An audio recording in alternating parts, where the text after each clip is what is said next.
Okay, Bismillah.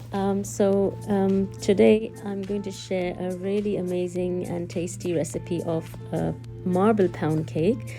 And the reason it's called a pound cake is because it's made using a pound of butter, a pound of sugar, and a pound of eggs. So we start by whisking together 250 grams of butter and 250 grams of sugar. And the thing that we want to do is eventually we want this mixture to be soft and fluffy and almost double in amount. So you keep whisking for almost about 5 to 7 minutes until you get it to be fluffy and double its amount. While that is whisking, you can prepare your baking tin.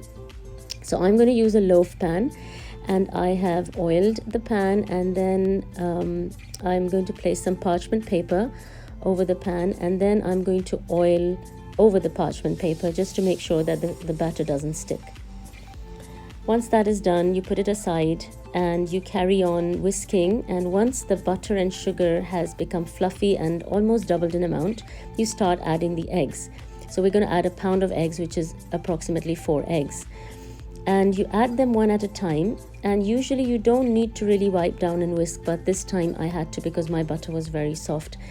But normally you can just keep whisking and keep adding eggs one by one on the side, and the batter just keeps taking them in. Once the eggs have gone in, we're going to go in with flour, and it's supposed to be a pound of flour, but since we are going to use cocoa as well as plain flour, we just have to reduce the quantity of the plain flour slightly. So instead of 250 grams, I'm using 200 grams of flour, plain flour, and approximately a tablespoon of baking powder. The remainder of the quantity of flour is going to be covered by cocoa. So we're going to use about 30 to 40 grams of cocoa, which is about 3 heaped tablespoons of cocoa. Since this is a marble cake, I'm going to have to remove half the plain batter, the vanilla batter, into another container. It could be anything. I'm just using a measuring jug. And to the remainder of the half batter, I've added about 3 heaped tablespoons of cocoa powder. And then I'm going to just whisk that in and mix it in well. And once that's been mixed in, now we have 2 sets of batter. We have a chocolate batter and we have a vanilla batter. And then we're going to start spooning dollops of vanilla batter into the baking tin.